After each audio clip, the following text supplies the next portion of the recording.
Kings, welcome back to Passport Kings. Today, we're checking for the Habeshas. Engage. PassportKings.com. Welcome aboard, abroad.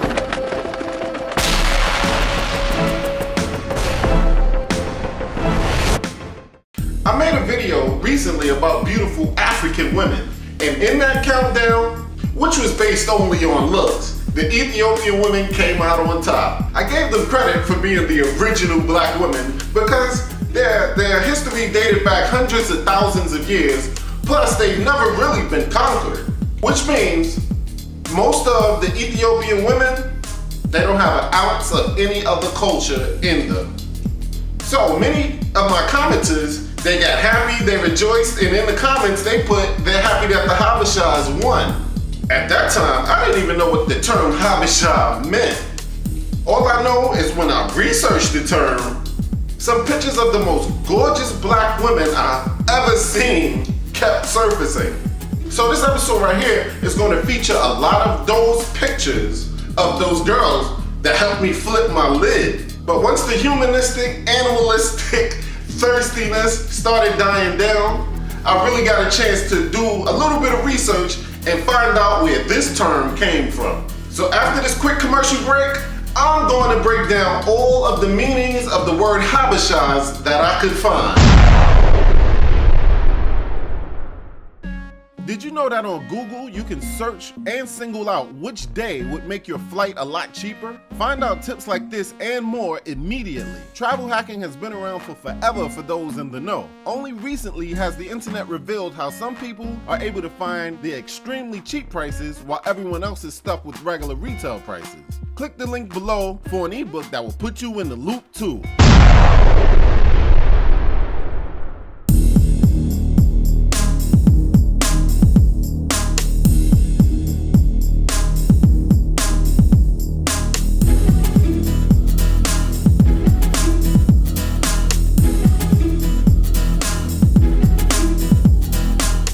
People from Italy back in the 1800s took control of Eritrea and then tried to take over Ethiopia.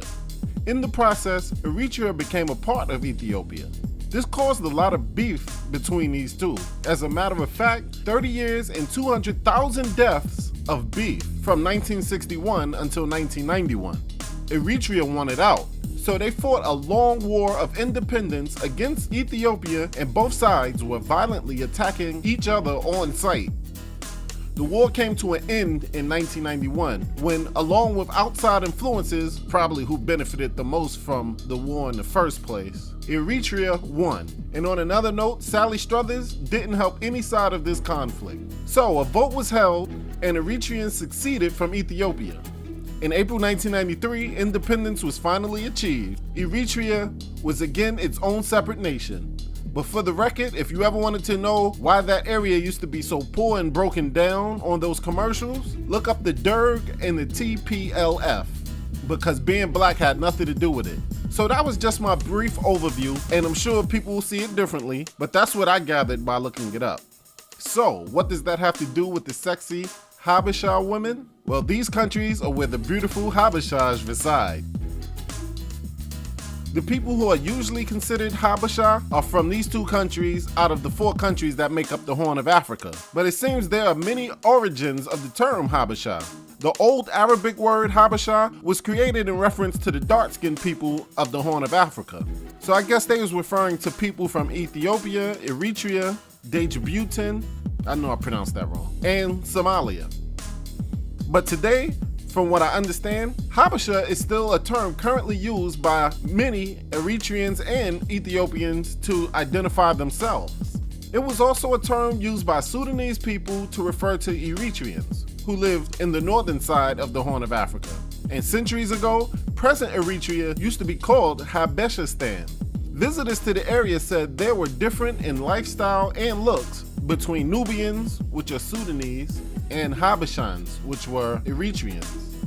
They said Nubians were nomads with dark black color, and the Habeshans were mostly pastoralists with the color of their face looking like a sunburn. The term Habesha came from abyss, which implies burned faces. Today, Habesha has become a term of pride and used to eliminate the distinction between different tribes, but also celebrate unity as people of the same region. The way it was turned around to mean a term of endearment reminds me of the N-word. But like the N-word, some Ethiopians and even some Eritreans are very offended by this term. It's the same old mind blank that happens with our people over here in the States. So for people who say I like to use the imaginary and totally fake race card, a simple Google search into most of our history always shows who started the problem. I mean, even the word Ethiopia means the black face in Greek. We are not the cause of these problems, and mentioning them does not in any credible way make us as bad as the people who started the problem. I digress. In many parts of Africa, visitors just referred everything around present Eritrea and beyond as Abyssinia or Habesha. Habesha is frequently used to refer to all Ethiopians and Eritreans by outsiders and usually refers more specifically to the Semitic-speaking people of those countries. So all the trigger fingers that are about to turn into Twitter fingers and you're ready to scold me for all the light-skinned women in these pictures, this is not, and I repeat, not a light-skinned, dark-skinned woman thing. Any skin shade arguments about Habeshas or any other black women from both sides of the argument is played out. If any shade of woman is in great shape, guess what? All straight men of all races will be attracted to them and happy to be with them. Case closed. Alright, so the furthest back I looked, the term was also used by the Turks as Habesh or Habeshistan to refer to the small territory taken from Ethiopia in 1557. But Habeshistan also included parts of Saudi Arabia, the capital of province, parts of Sudan, and a part of Yemen in the Middle East. The fight for control over these territories also caused many casualties and destruction of the cities. Again, if you were puzzled, as I was when I was younger, about why the kids on those Feed the African commercials were so bad off, it was hardly because of the lack of white leadership like the cleaner, more organized European countries had told us. On TV, they made it seem like black people in Africa just could not take care of themselves. That's honestly the propaganda they tried to force on us. Thank God for the internet and people who do real history, because history has been resurfacing all over. Everyone should know that the constant wars in these countries was always orchestrated by outside forces. The outside wannabe conquerors alone are the reason this region of Africa had been in shambles for so many decades. Alright, so nowadays some people tend to connect the term with meaning mixed, on the false assumption that all the people of the Horn of Africa are a product of African-Arab mixes. They say the continents are so close that a lot of mixing must have taken place. They say the mind-blowing look that Habesha women have today is the product of race mixing. Study shows that it's not. Although Italy and many others have tried it, Ethiopia has never been fully conquered. Ethiopia is a mix-free zone, which makes its neighboring countries' women less likely to be mixed as well. Alright, so for the record, dark skin and light skin, red or brown, it really doesn't matter when it comes to these black people. Africa is beautiful in all shades. And the women from both countries, well, all four countries, are sexy as hell.